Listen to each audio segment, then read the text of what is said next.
Hello, my name is Adrina. I am the owner and accountant here at Accounting by Adrina, and I'm so excited because in today's video, I'm going to show you exactly how to report your quarterly estimated tax payments. So first, we're going to start off in the QuickBooks Self-Employed version, and I'll walk you through how to download your payment stub, and then we're going to go over to the IRS.gov website. This is going to be irs.gov/payments, and we're going to actually make our payments to the IRS. I will be showing you how to calculate your withholding as a W-2 employee, and this is also going to work for the self-employed individual who files under a Schedule C.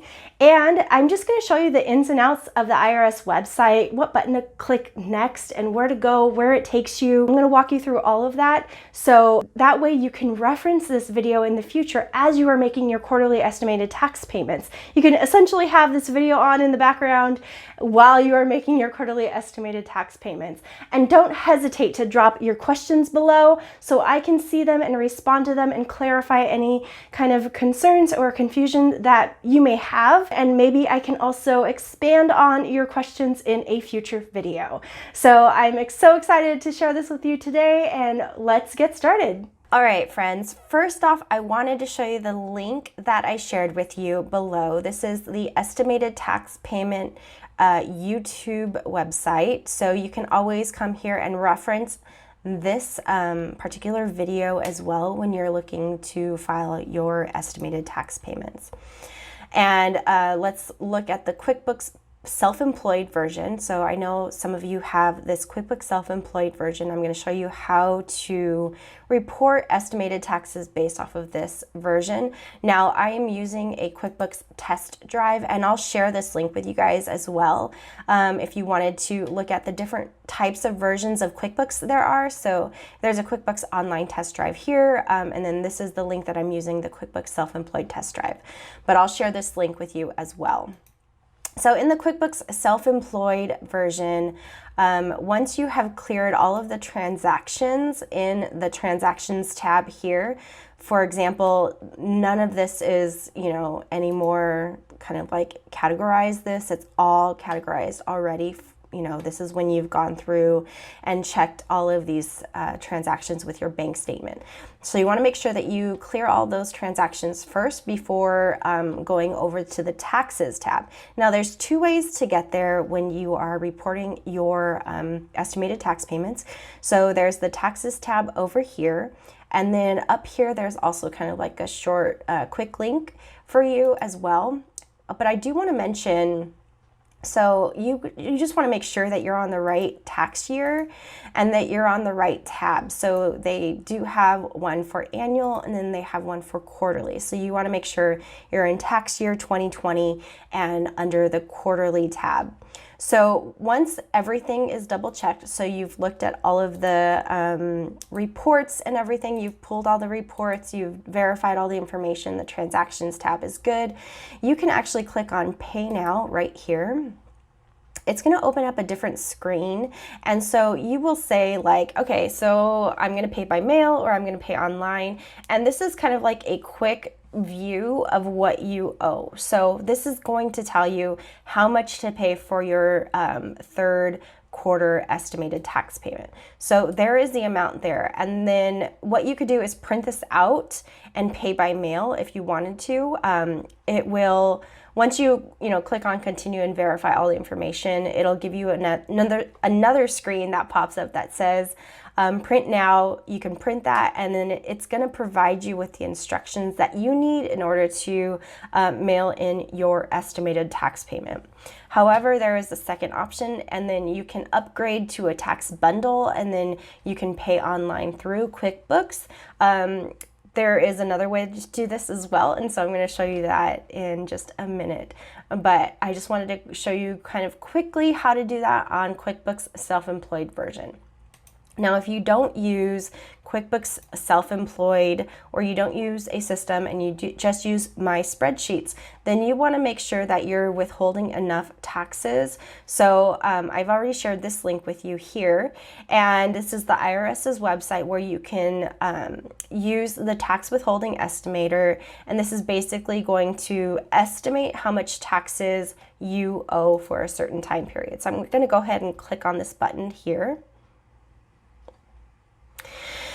This section here is going to walk you through a series of questions. So you want to make sure that you do have documentation with you before you fill this out. So you just want to come prepared before you fill this out. So income and withholding, adjustments, deduction, tax credits, and then this is your results. So once you start filling this in, it'll start populating more below on this same screen here. So I'm just going to quickly give you an example, and I'm just going to make it up off the fly. All right, here we go. So let's say we're married filing jointly. And then the next question is, can someone else claim you as a dependent on their tax return? No. If you have dependents, so I'm going to go ahead and say, yes, we have dependents. So let's say there were 2 kids. Do you or will you or your spouse hold a job this year with paychecks from which federal income tax is regularly withheld? So this is just really specifically talking about a W-2 paycheck, and this is where you are working for a company that gives you a paycheck on a paycheck schedule. Maybe it's bi-weekly or bi-monthly, whatever the case may be. If this is the case, then you want to go ahead and select yes. Now, if you don't do that, if you or your spouse does not do that, and you are self-employed, you just want to make sure that you select no on this one here. Okay, so we're going to go ahead and select yes on the income section here. And then it's going to ask you, how many jobs do you expect to hold this year? This includes jobs you no longer hold. So let's say I had one job at the beginning of the year and I got laid off, and then I quickly found another job. So I will have 2 jobs, which means you're going to have 2 sections that you need to fill out. It's going to say, how many jobs does your spouse expect to hold this year? So let's just say no jobs there. Okay. So no on the pension. Check all that apply to you and your spouse. So if any of these conditions apply, you want to go ahead and select it. So here's where you would select if you have self-employment income or if your spouse has self-employment income. And once you select that, it's going to ask you for more information. And then any demographics, we're going to say no. Okay, so now we're on the next screen, which is the screen 2.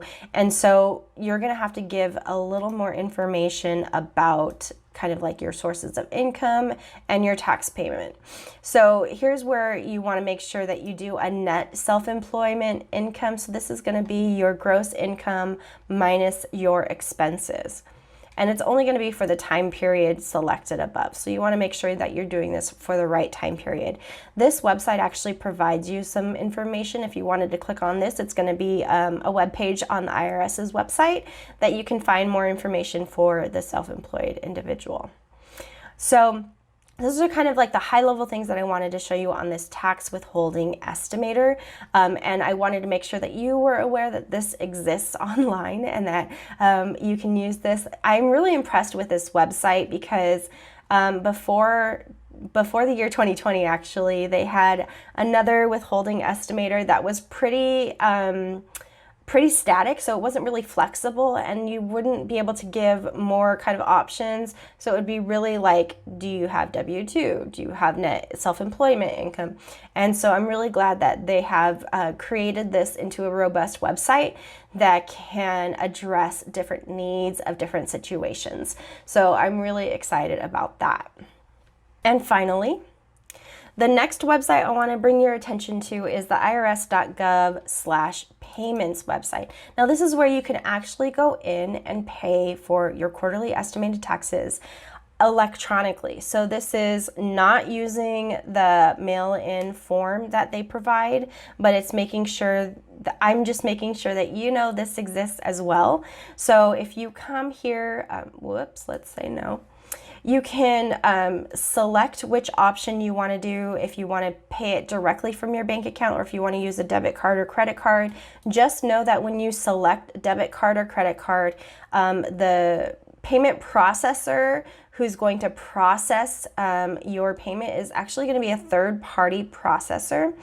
And it gives you kind of like more information here if you kind of just open up these drop-down menus here. Obviously, these are highlighted as I've clicked on them before. So these are kind of websites that the IRS, says, puts their thumb stamp of approval on. So you know that it's going to be a safe and secure experience when you go there. You can also kind of like create a user account and do that on a quarterly basis. So I just want to make sure that you are aware there are fees associated with this type of payment processor. And so you can just use your own judgment on that. I'm not going to give you which one is the best one. I'm going to let you make that decision yourself. I'm going to go ahead and click on back here. And I'm going to say, let's pay by bank account and show you what that looks like here. So pay your balance as soon as possible. So make a payment. And they just provide you with all sorts of information because they want to make sure that you're aware of what you're doing on this website. So this is where you will actually go in and pay. So you're going to select the reason for payment. So it's going to be estimated tax. And if you are a Schedule C employee, basically, you're running your own small business, then you want to make sure that you're doing a 1040, unless you are like an LLC, single member LLC this would also apply. And then, so you would keep it at 1040 and then make sure that your tax period for the payment is 2020. So go ahead and click on continue here. It's going to confirm with you one more time. Click on continue.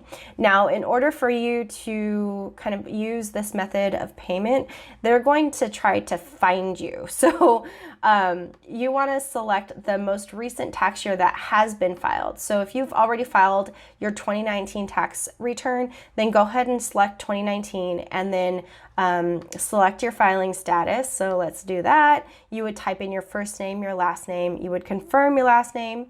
Enter your social security number here, and then again here, date of birth, your address, all that good stuff that's already on your 2019 tax return, okay? So make sure you're going to want to pull that out and have that handy when you do use this function. So, you can go ahead and select I accept and then continue, and then it's going to ask you how much you want to pay and what payment method. So it's going to ask you for your routing number and your checking account number as well. So just a point to note, if you did use the QuickBooks Self-Employed version and it gave you that amount, make sure you pay that amount. And then if you use the tax withholding estimator, make sure you pay, whatever in this last step here for the result, make sure you pay whatever that amount is saying, because what you don't want is to pay for penalties and interest. All right. I hope this was super helpful for you guys, and I'll talk to you soon.